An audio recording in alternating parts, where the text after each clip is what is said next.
ராசி என்பர்களே, துலாம் ராசியை பொறுத்த வரைக்கும் ஒரு பாரம்பரிய முறைப்படி இந்த ஜோதிட ரீதியான விஷயங்கள் நம்ம சொல்கிறோம். துலாம் ராசியை பொறுத்த வரைக்கும் அழகில் சிறந்தவங்களாக இருப்பாங்க. இருந்தாலுமே இந்த அழகில் சிறந்தவங்களாக இருக்கக்கூடிய இந்த காற்று தத்துவ ராசி இருக்குல்ல, இவங்க மனதளவில் குழந்தை அப்படின்னு சொல்லலாம். ஆனால் நீங்கள் பட்ட கஷ்டங்களும் இதுவரை நீங்கள் சந்தித்த ஏமாற்றங்களும் ரொம்ப அதிகமாக நீங்கள் ஈஸியாக ஏமாறுவீங்க. உங்களை நிறைய பேர் ஈஸியாக ஏமாற்றிடுவாங்க. இது ராசியினுடைய அடிப்படை தான், உங்களை சொல்லி ஒன்றும் குத்தரலைங்க. இதில் என்ன மேஜர் ஒரு ஃபேக்ட் அப்படின்னா, இந்த ராசியில் பிறந்தவங்க ஏமாறுறாங்கன்னு தெரிஞ்சோ எங்களுக்கு போய் உதவி பண்ணுவாங்க. உங்களுக்கு தெரிஞ்சவன் ஒருத்த வரான், ஏதோ அவன் மேலே உங்களுக்கு ஒரு பாசம், ஒரு குறிப்பிட்ட பாசம், ஒரு அண்ணன் தம்பி மாதிரி ஒரு பாசம், போகிறீங்க, அவன் ஏமாற்றுவான்னு தெரியும். இருந்தாலும் அவன் கொஞ்சம் கஷ்டப்படுறானே, என்ன பண்ணுறது, வேறு வழி இல்லையே, சரி பண்ணிட்டு போகிறான் அப்படின்னு அவனுக்காக போய் உதவி பண்ணீங்க. ஆனால் மறுபடியும் கொஞ்ச நாள் கழிச்சு உங்களுக்கு ஏமாற்றணும் உங்களுக்கு தெரிய ஆரம்பிக்கும். இது மாதிரியே நிறைய பேருக்கு பண்ணி ஏமாற்றத்தை அடைஞ்சிங்க. சில டைமில் இல்லை, இந்த டைம் அவன் அப்படி பண்ண மாட்டான் அப்படின்னு நம்பி போவீங்க, மறுபடியும் அவன் ஏமாற்றிங்க. உங்களுக்கு கூட இருக்கிறவன் தான் உங்களுக்கு வந்து மிகப்பெரிய ஒரு வில்லனாகவும் எதிரியாகவும் இருந்திருப்பான். நீங்கள் சில டைமில் அவன்கிட்ட நல்லா பழக ஆரம்பிச்சிருப்பீங்க, நல்லா பேச ஆரம்பிச்சிருப்பீங்க. ஏன்டா உன்கிட்டயாடா இப்போ நான் பழகினேன் அப்படின்னு சில டைமில் தோண ஆரம்பிக்கும். அந்த மாதிரி ஒரு ராசி தான் அந்த ராசி. சுக்கிரன் அதிபதியாக இருக்கக்கூடிய ராசி. சுக்கிரன்னா யார்? அதாவது சுக்கிர பகவான் வந்து வைடூரியம் இந்த மாதிரி விஷயங்கள்லாம் அணிஞ்சால் சுக்கிர பகவான் இன்னும் கொஞ்சம் வலுப்பெறுவார். வண்டி வாகனங்கள் சுத்தமாக வச்சுக்கிட்டா சுக்கிர பகவான் வலுப்பெறுவார். கலைத்துறையில் நீங்கள் சிறந்து விளங்குறீங்க அப்படின்னா சுக்கிர பகவான் உங்களுக்கு ஆதரவு ரொம்ப அதிகமாக இருக்குது அப்படின்னு அர்த்தம். லக்ஸுரி லைஃப் வாழ்கிறீங்க. இந்த ஆட்கள் வந்து எப்படின்னா வெள்ளி பொருட்கள் அதிகமாக பயன்படுத்துவாங்க.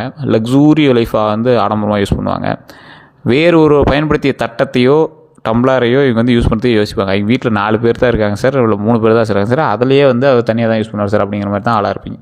அது மட்டும் இல்லாமல் ஒருத்தர் வந்து உங்களை யாராவது குறை சொல்லிட்டாங்க அப்படின்னா அவர் பக்கம் திரும்புறது கூட நீங்கள் யோசிப்பீங்க. உங்களை யாராவது குறை சொல்லிட்டா உங்களுக்கு வந்து அவன் பக்கம் திரும்புறது கூட பிடிக்காது. நீங்கள் நினைத்தது போல மற்றவர்கள் வாழ வேண்டும் அப்படின்னு நினைக்கக்கூடிய சில உயிரினங்களில் இந்த துலாமும் ஒன்று அப்படின்னு சொல்லலாம். என்ன சார் உயிரினங்களில் ஒன்று அப்படின்னு கொஞ்சம் ஏளனமாக பேசுகிற மாதிரி இருக்குது. அப்படிலாம் இல்லைங்க. ஏன்னா நான் அப்போ சொல்கிறது கூட உங்களுக்கு ஒரு மாதிரி என்ன நீங்கள் இப்படி பேசுகிறீங்க, ஒன்றெலாம் கொஞ்சம் பார்த்து தான் நான் வந்து உன் சேனல்லாம் பார்ப்பேன் அப்படிங்கிற மாதிரி உங்களாம் தோண ஆரம்பிக்கும். ஏன்னா துலாம் ராசிகள் வந்து அவர்களை இறக்கமாகவும் பேசக்கூடாது, அவங்கக்கிட்ட கரெக்டாக நடந்துக்கணும் அப்படின்னு கரெக்டாக இருக்கக்கூடிய ஆள் துலாம் ராசி. ஒரு எப்படி சொல்கிறது, பணக்கார ராசின்னு வச்சுக்காங்களே. நீங்கள் ஒரு பணக்காரராக இருக்காங்கன்னா இவர் பெரிய ஆள் ரோய் அப்படிம்பாங்கள்ல, அந்த மாதிரி அவங்க நடந்துக்குவாங்கள்ல, அந்த மாதிரி தான் நீங்கள் ஒரு ராசி. ஸோ இந்த ராசியை பொறுத்த வரைக்கும் சுக்கிரன் குறிக்கக்கூடிய அம்சங்கள் என்னென்னா அழகு, அன்பு, சமநிலை, கலை, செல்வம், குடும்ப வாழ்க்கை, மகிழ்ச்சி, நல்லுறவுகள். இதுதான் வந்து சுக்கிரனுடைய மிகப்பெரிய ஒரு பலம். துலாம் ராசிக்காரருடைய முக்கியமான இயல்பு வாழ்க்கையில் சமநிலையை விரும்புவாங்க. அனைவரிடமும் நல்ல உறவை பேண முயற்சிப்பாங்க. நல்ல உறவாக இருக்கணும் அப்படின்னு நினைப்பாங்க. சண்டை சச்சரவு போன்றவர்கள்லாம் விரும்ப மாட்டாங்க. யாருக்கும் கஷ்டம் வரக்கூடாது அப்படின்னு நினைப்பாங்க. மரியாதையோடு பேசுவாங்க. நீதியாக முடிவு எடுக்க விரும்புவாங்க. கரெக்டாக இருக்கணும், தராசில் எப்படி முள்ளு சரியாக இருக்கணும் அந்த மாதிரி இருக்கணும் அப்படின்னு நினைப்பாங்க. அழகையும் ஒழுங்கையும் விரும்பக்கூடிய நபர். பிறரிடம் உணர்வுகளும் மதிப்பாங்க. பிறரோட உணர்வுக்கு மரியாதை கொடுப்பாங்க. நட்பையும் உறவுகளையும் பாதுகாப்பாங்க. வாழ்க்கையில் அமைதி மற்றும் மகிழ்ச்சியை தேடக்கூடிய நபர்களில் துலாம் ராசிக்காரர்கள் ஒரு முக்கியமான நபர். தற்போது துலாம் ராசிக்காரர்களோட மனதில் என்ன தோன்றியிருக்கும் தெரியுமா? எல்லாம் சரியாக இருந்தோம், ஏன் மன நிம்மதி இல்லை? எல்லாம் நல்லாயிருக்குன்னு சொல்கிறீங்க, ஜாதகத்தில் சொல்கிறாங்க, அங்கே சொல்கிறாங்க, இங்கே சொல்கிறாங்க, யூடியூப் திறந்தால் வெளுத்து கட்டுறாங்க, ஒன்று வரலையே சார் அப்படின்னா நான் எடுத்த முடிவு சரியானதா அப்படின்னு ஒரு கேள்வி உங்கள் மைண்டில் ஓடிட்டுருக்குல்ல, இருக்கா இல்லையான்னு மறக்காம கமெண்ட் செக்ஷனில் பதிவிடுங்க. குடும்பமும் தொழிலும் சமநிலையாக செல்லுமா சார்? குடும்பமும் ஒரு பக்கம் கொஞ்சம் கொஞ்சம் பிரச்சனை பண்ணி அதில் எல்லாம் கொஞ்சம் சரி பண்ணுறதா இருக்குது. தொழிலையும் ரொம்ப ஒரு மாதிரி மனக்கவலையாக இருக்குது. அதெல்லாம் சமநிலைக்கு போகுமா, சரியாகுமா, எந்த பிரச்சனையும் வராமல் சரியாகுமா, என் உழைப்புக்கு நல்ல பலன் கிடைக்குமா? இந்த மாதிரி எண்ணங்கள் உங்களோட மைண்டில் ஓடிட்டுருக்கும். மேலும் நிறைய பேருக்கு தொழில் வளர்ச்சியை பற்றி டவுட்டு, குடும்ப ஒற்றுமையை பற்றி டவுட்டு, வருமான உயர்வை பற்றி டவுட்டு, சொத்து சேர்க்கக்கூடிய திட்டத்தை பற்றி டவுட்டு, குழந்தைகளினுடைய எதிர்காலத்தை பற்றி டவுட்டு, மன அமைதி பற்றி டவுட்டு. இந்த மாதிரி சிந்தனைகள் கொஞ்சம் அதிகமாகவே இருக்கும். துலாம் ராசியில் பிறந்தவங்களோட பிறப்பு ரகசியம் அப்படின்னு பார்த்தா துலாம் ராசி அப்படிங்கிறது சமநிலை, நீதி மற்றும் நல்லுறவுகளோட ராசி அப்படின்னு கருதப்படுதுங்க. இவங்க எந்த விஷயத்திலும் இரு பக்கத்துலேயும் சிந்திப்பாங்க. இந்த பக்கம் யோசிக்கணும், அந்த பக்கம் யோசிக்கணும். ஒருத்தன் சண்டைக்கு போகிறோன்னா அவன் சைட்லேருந்து பார்க்கக்கூடிய நபர் இவங்க. சண்டையை விட சமாதானத்தை விரும்பக்கூடிய நபர் இவங்க. பிறரினுடைய மனதை புண்படுத்தலாம் அப்படின்னு ஒருத்தர் நினச்சா இவங்க வந்து பிறருடைய மனதை புண்படுத்தாமல் பேச முயற்சிப்பாங்க. நல்ல உறவுகளால் வாழ்க்கையை அழகாக மாற்றுவாங்க. மற்றவர்களினுடைய நம்பிக்கையை எளிதில் பெறுவாங்க. ஆனால் வாழ்க்கை இவங்களுக்கு சொல்லக்கூடிய பாடம் என்ன தெரியுமா? எல்லாரையும் திருப்திப்படுத்த முயற்சி பண்ணுவதை விட உங்கள் மன நிம்மதிக்கும் முக்கியத்துவம் கொடுக்கணும் அப்படின்னு ஞாபகம் வச்சுக்கோங்க. உங்களோட மன நிம்மதி விட்டுட்டு நீங்கள் பாட்டுக்கு மற்றவங்களுக்காகவே பார்க்க ஆரம்பிப்பீங்க. துலாம் ராசியினுடைய பலமான குணங்கள் என்ன தெரியுமா? சமநிலை சிந்தனை. அவசரப்படாமல் அனைத்து கோணங்களிலையும் சிந்தித்து முடிவெடுப்பாங்க. அவசரப்படவே மாட்டாங்க. நல்ல பேச்சுத்திறன், இனிமையாக பேசக்கூடிய குணம் இருக்கும். நீதி உணர்வு, சரின்னு நினைப்பதற்கான நிற்பாங்க. அதாவது சரின்னு ஒரு விஷயத்தை வந்து டக்குன்னு நினைப்பதற்காக நிற்பாங்க. சமூக திறனை பொறுத்த வரைக்கும் எல்லாரிடமும் எளிதில் பழகுவாங்க. கலை உணர்வை பொறுத்த வரைக்கும் அழகு, இசை, வடிவமைப்பு போன்றவற்றில் ஆர்வம் இருக்கும். குடும்ப பாசத்தை பொறுத்த வரைக்கும் உறவுகளை பாதுகாக்க அதிக முயற்சி செய்வாங்க. துலாம் ராசியினுடைய சவால்கள் அப்படின்னா முடிவெடுப்பதால் தாமதமாக இருக்கும். அனைவரையும் திருப்திப்படுத்த முயற்சிப்பது, மனதில் உள்ளதை வெளிப்படையாக சொல்ல தயங்குவாங்க, பிறரின் கருத்தை அதிகமாக எடுத்துக்கொள்வது, சில நேரங்களில் அதிக நம்பிக்கை வைக்கிறது, பிரச்சனைகளை மனதில் வைத்து கொண்டு வருந்துவது. சில நேரங்களில் நான் எல்லாருக்கும் நல்லது செய்து ஏன் எனக்கு மட்டும் புரிதல் கிடைக்கல, என்னை ஏன் யாரும் புரிஞ்சிக்க மாட்டேங்கிறான், நான் நல்லது பண்ண போனால் கூட இவன் அப்படி தான் அப்படின்னு அவன் பாட்டுக்கு ஏதாவது என்னை டைவர்ட் பண்ணிட்டு போயிட்டே இருக்கானு. காரணம் என்ன அப்படின்னு ஒரு சந்தேகம் உங்களுக்குள்ளே போயிட்டே இருக்கும். மற்றவங்க உங்களை எப்படி பழகுவாங்க தெரியுமா, எப்படி உங்ககிட்ட பழகுறாங்க தெரியுமா? துலாம் ராசிக்காரை பொறுத்தவரைக்கும் இனிமையாக பேசுவாங்க, யாரையும் அவமானப்படுத்த மாட்டாங்க. பதவி செய்ய, அதாவது ஒரு எக்ஸாம்பிளுக்கு நீங்கள் போய் உதவி செய்கிறதுக்கு ஒரு சிலலாம் முன் வரல அப்படின்னா, உதவி செய்ய முன் வரவங்க தான் அதில் ஹீரோவாக இருப்பாங்க. அதில் உதவி செய்ய முன் வர ஹீரோ நீங்கள். நல்ல நட்பை மதிக்கக்கூடிய நபர், உறவுகளை நீண்ட காலம் பாதுகாக்கக்கூடிய நபர். ஆனால் அதிகமாக பொறுத்து கொள்வதில் சிலர் இவங்களை நல்ல மனதை பயன்படுத்திக்கிறாங்க. எந்த விஷயம்னாலும் பொறுத்துக்கிறான்பா, இவனை எவ்வளோ வேணாலும் அடிக்கலாம், ஒரு டைம் அவனை யூஸ் பண்ணிட்டு தூக்கி போட்டாலும் எதுவும் சொல்ல மாட்டான்பா அப்படிங்கிற சில நபர்லாம் இருப்பாங்க. அப்படி தான் உங்களை பார்க்குறாங்க. மற்றவர்கள் இவளை எப்படி பார்ப்பாங்க தெரியுமா? பலர் இவங்களை நல்ல மனம் கொண்டவராக பார்க்குறாங்க, அமைதியானவராக பார்க்குறாங்க, நியாயமானவராக பார்க்குறாங்க, மரியாதையாக நடத்தக்கொள்பவராக பார்க்குறாங்க, நம்பிக்கைக்குரியவராக பார்க்குறாங்க. ஆனால் சிலர் முடிவெடுக்க தயங்குபவராக அவங்கள பார்க்குறாங்க. எதை சொன்னாலும் லேட்டாக முடிவு எடுக்கிறான், இல்லைனா மாற்றி பேசுகிறான் அப்படின்லாம் ஒவ்வொருத்தர் சொல்லுவாங்க. எல்லாரையும் நம்பக்கூடியவராக பார்க்குறாங்க. இவன் எல்லாத்தையும் நம்புவான், இவனை ஈஸியாக டேலி பண்ணிடலாம். அதிகமாக யோசிப்பவராக நினைக்கிறாங்க. இவன் யோசிச்சுட்டே தான் இருப்பான், முடிவெடுக்கிறதுக்கு தயங்குவான். இந்த மாதிரி தான் உங்களை நினைக்கிறாங்க. ஆனால் இது தவறான புரிதல்னால் எங்களுக்கு தெரியல. நீங்கள் ஒரு எக்ஸாக்டான ஒரு மிஷின் மாதிரி கரெக்டாக அதை தேர்ந்தெடுத்து கரெக்டான வெயிட்டு போட்டு கரெக்டாக அதை சரி பண்ணக்கூடிய ஆள். ஏமாற்றங்கள் மற்றும் துரோகங்கள். துலாம் ராசிக்காரங்க பொதுவாக பாதிக்கப்படக்கூடிய இடங்கள் அப்படின்னா உறவுகள், நட்பு, பணம், இது மூணில் தான் நீங்கள் அதிகமாக பாதிக்கப்பட்டிருப்பீங்க. உறவுகளில் எப்படி நீங்கள் பாதிக்கப்படுறீங்கன்னா அதிகமான அன்பு கொடுத்ததால். உங்கள் உறவுகளில் எந்த உறவாக வேணால் இருக்கலாம், ரொம்ப அதிகமாக அன்பு கொடுத்துருப்பீங்க, மாட்டிப்பீங்க. உறவை காப்பாற்ற அதிகம் விட்டு கொடுத்ததால் நீங்கள் மாட்டிருப்பீங்க. அந்த உறவை காப்பாற்றுறதுக்கோசரம் பணம் அது இது நிறைய விட்டு கொடுத்துருப்பீங்க, மாட்டிப்பீங்க. நண்பர்கள் மூலமாக உண்மையான நட்பை நம்பியதால், ரகசியங்களை பகிர்ந்ததால் நீங்கள் மாட்டியிருப்பீங்க. நம்பி பணம் கொடுத்ததால், கூட்டு தொழிலில் முழுமையாக நம்பியதால் மாட்டியிருப்பீங்க. அதே போல் எப்போதும் துரோகம் வரலாம் அப்படிங்கிறது யோசிச்சுக்கோங்க. அனைவரையும் முழுமையாக நம்பும்போது இவர் என்னை ஏமாற்ற மாட்டார் அப்படின்னு உறுதியாக நினைக்கும்போது, அதே போல் ஆவணங்களை சரிபார்க்காமல் கையெழுத்திடும்போது, உணர்ச்சி வசப்பட்டு பண உதவி செய்யும்போது, எல்லா இடத்துலையும் நீங்கள் துரோகத்தை சந்திக்கிறதுக்கான வாய்ப்புகள் 100% உண்டு. எப்படி சார் துரோகம் பண்ணுவாங்க, அவங்களும் மனசாட்சி இல்லையான்னு கேட்டால் இல்லை, அவ்வளோதான். உங்கள் அளவுக்கு மற்றவங்கிட்ட இல்லை. நீங்கள் ஏமாந்த அளவுக்கு மற்றவங்க ஏமாறதுக்கு தயாராக இல்லை, அவ்வளோதான். நீங்கள் ஏமாந்த ராசி அப்படின்னு முன்னாடி சொன்னதுக்கான காரணம் இதுதான். நீங்கள் யாராவது அவங்ககிட்ட ஃபீல் பண்ணிட்டு கேட்டாங்கன்னா கையெழுத்து போட்டு கொடுத்துருவீங்க. உணர்ச்சி வசப்பட்டு பண உதவி கேட்டாங்கன்னா ஜாப்பில் இருக்கிறத அப்படியே எடுத்து நீட்டக்கூடிய நாள். அதே போல் இவர் என்ன ஏமாற்ற மாட்டார் அப்படின்னு நீங்களாக ஒருத்தனை பார்த்து நினச்சிக்கிறீங்க. அவன்லாம் நல்லவன், அவன் ரொம்ப நல்லா ஏன் கொடுக்குறான், அவன் ஏமாற்ற மாட்டான். அனைவரையும் முழுமையாக நம்பும்போது நீங்கள் கண்டிப்பாக மாட்டுவீங்க அப்படிங்கிறத மைண்டில் ஞாபகம் வச்சுக்கோங்க.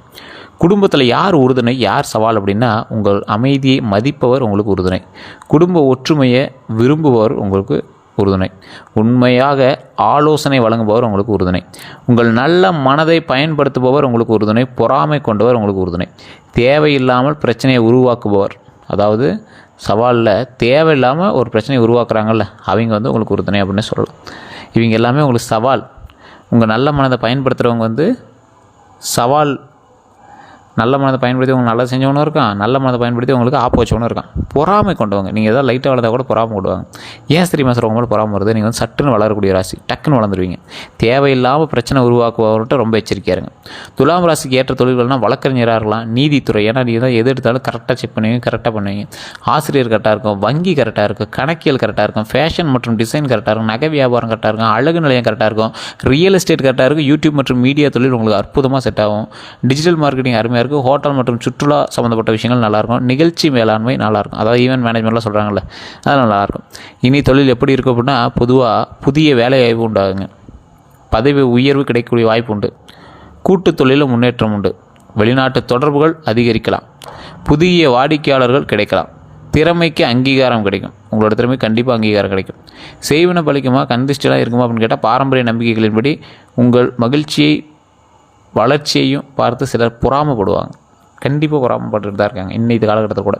அது உங்களோட உறவுலையும் சரி, வெளியிலையும் சரி. அவங்க கிடந்து கொஞ்சம் எச்சரிக்கையாக இருங்க.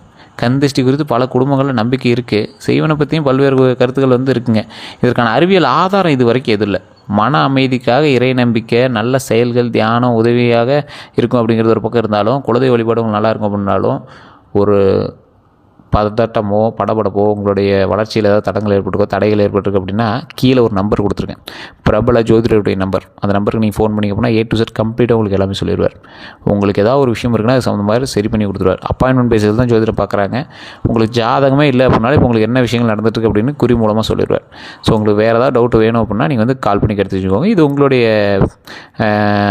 ஐடியாவை பொறுத்து. இது நீங்கள் ப்ரொமோஷன் பேஸாக எடுத்தாலும் சரி, ஆடுன்னு எடுத்தாலும் சரி, உங்களுக்கு விருப்பம் இருந்தால் மட்டும் உங்கள் விருப்பத்தின் பேரில் நீங்கள் வந்து ஃபோன் பண்ணலாம். ஆனால் வெயிட் பண்ணி தான் பார்க்குற மாதிரி இருக்கும். VVIP ஜோதிடர் தான். 200 ஜோதிடர்களுக்கு ஆசான். இவர் குருகுலம் மாதிரி சொல்லுவாங்க பார்த்தீங்களா, அந்த மாதிரி ஒரு நபர். உங்களுக்கு வேணும் அப்படின்னா நீங்கள் ட்ரை பண்ணிக்கோங்க. அதே போல் இன்னொரு முக்கியமான விஷயத்தை நம்ம சொல்கிறோம். என்ன அப்படின்னா, ஒரு நல்ல நேரம் எப்போ வரும் அப்படின்னு ரொம்ப நாளாக கேட்டிருந்தேன். உங்களுக்கு தன்னம்பிக்கையோடு முடிவெடுக்கும் போது உங்களுக்கு நல்ல நேரம் ஆரம்பிக்குதுங்க. எல்லாரையும் திருப்திப்படுத்த முயற்சிக்கிறத குறைச்சிக்கோங்க. புதிய வாய்ப்புகளை ஏற்றுக்கொள்ளுங்க. சேமிப்பு மற்றும் முதலீட்டில் கவனம் செலுத்துங்க. அதிர்ஷ்ட நிறங்களை பொறுத்த வரைக்கும் பாரம்பரியமாக வெள்ளை, இளஞ்சிவப்பு, நீலம் சுக்கிரனுடைய தொடர்புடைய நிறங்களாக கருதப்படுதுங்க. அதிர்ஷ்ட எண்களை பொறுத்த வரைக்கும் பொதுவாக 6, 9 இதுதான் வந்து உங்களுக்கு அதிர்ஷ்ட எண்கள். சாதகமான நாள் பொறுத்த வரைக்கும் வெள்ளிக்கிழமை அற்புதமான நாள், சாதகமாக இருக்குங்க. அதே போல் திருமணம் மற்றும் குடும்ப வாழ்க்கை பொறுத்தவரைக்கும் அன்பும் புரிதலும் நிறைந்த வாழ்க்கையை விரும்புவாங்க. துணையுடன் ஆலோசித்து முடிவெடுப்பாங்க. குடும்ப ஒற்றுமையை காக்க முயற்சிப்பாங்க. மனம் திறந்து பேசினா உறவு மேலும் வலுவாகும் அப்படிங்கிறத நம்புவாங்க. ஸோ இது எல்லாமே அற்புதமாக நடக்கும்.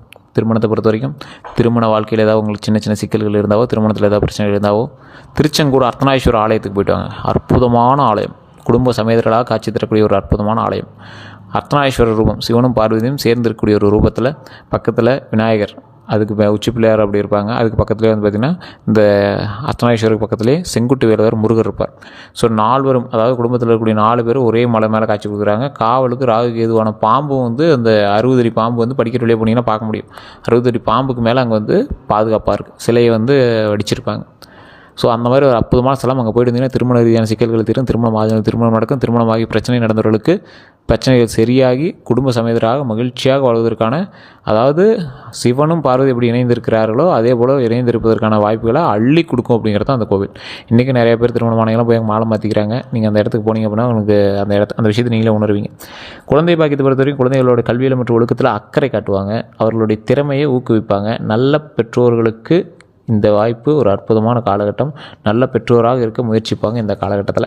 அதே போல் குழந்தை பாக்கியம் இல்லாதவங்க ஏற்கனவே நான் சொன்ன விஷயங்கள் தான். திருவண்ணாமலை கோயிலுக்கு போய்ட்டு பக்கத்தில் மேல்மலைன்னு ஒரு அங்காள பரமேஸ்வரம்மன் கோயிலுக்கு போய்ட்டு அப்படியே டைரெக்டாக பழனியில் கீழே திருஆவினங்குடி கோயில், மேலே இருக்கக்கூடிய பாலசுப்ரமணிய கோயில், அதாவது பாலதண்டாயுதபாணி சுவாமி கோயில் வணங்கினீங்க அப்படின்னா அற்புதமாக இருக்கும். பழனிக்கு மேலே இருக்கிற தெய்வங்களை வணங்கிட்டு வரும்போது அற்புதமாக இருக்கும். குழந்தைகளுக்காகவே உருவாக்கப்பட்ட ஒரு ஸ்தலம். அதே போல் வண்டி வாகன யோகத்தை பொறுத்த வரைக்கும் வசதியான வாகனங்கள் விரும்பக்கூடிய நபர் நீங்கள். ஸோ புதிய வாகனம் வாங்கக்கூடிய வாய்ப்புகள் உண்டாகுது. வாகன பராமரிப்பில் கவனம் தேவை. நீண்ட பயணங்களில் பாதுகாப்பு பின்பற்றணும் அப்படின்னு ஞாபகம் வச்சுக்கோங்க. சொத்து யோகத்தை பொறுத்த வரைக்கும் வீடு வாங்கக்கூடிய வாய்ப்புகள் உண்டாகுது. நிலம் முதலீட்டு சாதகமாக அமையறதுக்கான வாய்ப்புகள் 100% உண்டு. குடும்ப சொத்தால் நன்மைகள் நடக்கக்கூடிய வாய்ப்பு உண்டாகுது. ஆவணங்களை முழுமையாக சரிபார்க்கணும். கையெழுத்து போகிறதுக்கு முன்னாடி ஃபஸ்ட்டு செக் பண்ணிட்டு பண்ணுங்கள். அடுத்த 12 நாட்களை பொறுத்த வரைக்கும் தொழிலில் புதிய பொறுப்புகள் வரலாம். பழைய வேலைகள் நிறைவு பெறலாம். பணத்தை பொறுத்த வரைக்கும் வருமானத்தில் முன்னேற்றம் இருக்கும். தேவையற்ற செலவுகளை தவிர்க்கணும். அதை ஃபஸ்ட் ஞாபகம் வச்சுக்கோங்க. உறவுகளை பொறுத்த வரைக்கும் குடும்பத்தோடு நேரம் செலவிடுங்க. கருத்து வேறுபாடுகளை அமைதியாக பேசி தீர்த்துக்கங்க. எந்த ஒரு பிரச்சனையாக இருந்தாலும் நீங்கள் உங்களுக்கு ஹஸ்பண்ட் ஒய்ஃப் வந்தால் உங்களுக்குள்ளே பேசிக்குவாங்க. அண்ணன் தம்பி இருந்தால் நீங்கள் உட்காந்து பேசிக்குவாங்க. சண்டை போடாமல் உட்காந்து நிதானமாக பேசுங்க. மனநிலையை பொறுத்த வரைக்கும் முடிவெடுப்பதில் தன்னம்பிக்கை காட்டுங்க. அதே போல் தேவையற்ற குழப்பங்களை தவிர்த்துக்கோங்க. மெயினாக உங்களுக்கு ஒன்று சொல்லணும் அப்படின்னா, உங்களோட குடும்ப பிரச்சனைகள் ஏதாவது ஒரு நடந்தது அப்படின்னா வேறு யாரையும் இன்வால்வ் பண்ணக்கூடாதீங்க. இந்த 12 நாட்களில் முக்கியமாக தொழிலில் பொறுப்புகள் வரும். பழைய வேலைகள் நிறைவு பெறும். பணத்தை பொறுத்த வரைக்கும் வருமானத்தில் முன்னேற்றம் இருக்கும். தேவையற்ற செலவுகள் குறைச்சிக்கோங்க. தேவையற்ற செலவுகள் உங்களுக்கு தேவையில்லாமல் வந்துகிட்டே இருக்கா, அதை நீங்கள் சரி பண்ணிக்கோங்க. உறவுகளில் குடும்பத்தோடு நேரம் செலவிடுங்க. கருத்து வேறுபாடு இருந்தால் சரி பண்ணிக்கோங்க. இது மெயினாக நான் சொல்கிறது தான். மனநிலையை பொறுத்த வரைக்கும் முடிவெடுப்பதற்காக தன்னம்பிக்கை காட்டுங்க. தேவையற்ற குழப்பங்களை தவிர்த்துக்கோங்க. நான் முன்னாடி சொல்லிட்டேன். இனி செய்ய வேண்டியது அப்படின்னா தன்னம்பிக்கையோடு முடிவெடுங்க. உடல் நலத்தை கவனிங்க. உடலில் சின்ன விஷயம் இருந்தாலும் டாக்டர் போய் பாருங்கள். சேமிப்பு பழக்கத்தை வளர்த்துக்கங்க. ஒரு 10 ரூபாய் எடுத்து வைங்க, ரொம்ப நல்லது. குடும்ப உறவுகளை வலுப்படுத்துங்க. புதிய வாய்ப்புகளை சரியாக பயன்படுத்துங்க. செய்யக்கூடாதது அப்படின்னா எல்லாரையும் திருப்திப்படுத்த முயற்சிப்பது, தேவையற்ற குழப்பத்தில் இருக்கிறது, அனைவரையும் முழுமையாக நம்புவது, ஆவணங்களை படிக்காமல் கையெழுத்திடுவது, மனதில் வைத்துக்கொண்டு வருந்துவது. இதனால் உங்களுக்கு ஏதாவது யூஸ் இருக்கா? யூஸ் இல்லாத விஷயத்தை நீங்கள் ஏன் யோசிக்கிறீங்க? அப்போ அதெல்லாம் விட்டுட்டு உங்களுடைய ஒர்க்கை பார்க்க ஆரம்பிச்சிங்க அப்படின்னா லைஃப்பில் முன்னேறுவதற்கான வாய்ப்புகள் அதிகமாக இருக்கும் அப்படிங்கிற ஞாபகம் வச்சுக்கோங்க. நீங்கள் உங்களை ஈஸியாக உங்களை ஒருத்தன் உங்களோட வளர்ச்சி இது பண்ணுறது பார்க்குறான் அப்படின்னா உங்களை வருந்து வச்சிடறான், ஏதாவது ஒன்று திட்டிடுறான். நீங்கள் அதையே நினச்சிட்டு அடுத்த வேலையை பார்க்காம விட்டுறீங்க. நல்லா யோசிச்சு பாருங்கள், உண்மையிலேயே மக்கள் கமெண்ட் செக்ஷனில் பதிவிடுங்க. நீங்கள் பாட்டு உங்கள்கிட்ட யாராவது ஒரு சண்டை போட்டான் அப்படின்னா அந்த சண்டையை தான் நினச்சிருப்பீங்க. அதுக்கு அவுட்புட்டு எனக்கு செவுத்தில் அடிப்பீங்க, கோவத்தில் ரூமுக்குள்ளே பேசுவீங்க, தானாக பேசுவீங்க, கத்துவீங்க, திட்டுவீங்க, எப்போ பேசினாலும் அவனை பற்றி திட்டுவீங்க. இதெல்லாம் உங்களை டைவெர்ட் பண்ணுறதுக்கான ஒரு காரணிகள். ஸோ மனதில் எதையும் வச்சுட்டு நீங்கள் உங்களுடைய வளர்ச்சியில் டிஸ்டர்ப் பண்ணாதீங்க. நீங்கள் பாட்டு ஃப்ரீயாக விட்டுட்டு வேலையை பார்க்க ஆரம்பிங்க. பாரம்பரிய பரிகாரங்கள் அப்படின்னு பார்க்கும்போது நம்பிக்கைகளோட அடிப்படையில் வெள்ளிக்கிழமை மகாலட்சுமி வழிபாடு பண்ணுங்கள், ரொம்ப அற்புதமாக இருக்கும். பெருமாள் அல்லது அம்பாள் தரிசனம் செஞ்சால் ரொம்ப நல்லதுங்க. அன்னதானம் பண்ணுங்கள், ஒரு 10 பேருக்காவது, இல்லை 5 பேருக்கு பண்ணாலும் ஓகே தான். ஒரு சின்ன குண்டோவில் எடுத்துகிட்டு போங்க சார், ஒரு புளி சாதமோ, தயிர் சாதமோ, லெமன் சாதமோ, தக்காளி சாதமோ எடுத்து ஒரு சின்ன கப்பில் போட்டு கொடுங்க. ஒரு 10 பேர் சாப்பிட்டாங்கன்னா அது உங்களுக்கு ஒரு அன்னதானம் தான். உங்கள் கையால் கொடுக்குறது அன்னதானம். காசு கொடுத்துட்டு எங்களுக்கு பணம் சொல்லணும்னு போகக்கூடாது. பெண்களுக்கு உதவி செய்கிறதுலாம் ரொம்ப நல்லதாக உண்டு. வெள்ளை ஆடை தானம் பண்ணுங்கள், ரொம்ப அற்புதமான ஒரு காலகட்டமாக இருக்கும். தினமும் சில நிமிடங்கள் தியானம் செய்யுங்க, ரொம்ப அற்புதமாக இருக்கும். துலாம் ராசியினுடைய வாழ்க்கை ராசியை பொறுத்த வரைக்கும் உங்கள் சமநிலை சிந்தனையும் நல்ல மனமும் உங்கள் மிகப்பெரிய பலம் அப்படிங்கிற ஞாபகம் வச்சுவாங்க. ஆனால் உங்கள் மகிழ்ச்சிக்கும் சமமான முக்கியத்துவம் கொடுத்தா வாழ்க்கை இன்னும் நிறைவாகும் அப்படிங்கிற ஞாபகம் வச்சுக்கோங்க. துலாம் ராசிக்காரங்க நல்ல உறவுகளால் வெற்றியை உருவாக்கக்கூடியவங்க, அமைதியால் பிரச்சனைகளை தீர்க்கக்கூடியவங்க, நீதியால் மதிப்பு பெறக்கூடியவங்க. தன்னம்பிக்கையோடு முடிவெடுத்து உங்கள் திறமையை முழுமையாக பயன்படுத்தி குடும்பம் மற்றும் தொழிலில் சமநிலை பண்ணினா நிலையான வெற்றி, பொருளாதார முன்னேற்றம் மற்றும் மனநிறைவு உங்கள் வாழ்க்கையில் அதிகரிக்கும் அப்படிங்கிறது ஞாபகம் வச்சுக்கோங்க. இனி வரக்கூடிய காலகட்டங்கள் அற்புதமான காலகட்டங்களாக இருக்கும் போது நீங்கள் அதுக்கு தகுந்த மாதிரி செயல்பட்டீங்க அப்படின்னா மிகப்பெரிய நன்மை உண்டு. எல்லோருக்கும் நன்றி நண்பர்களே.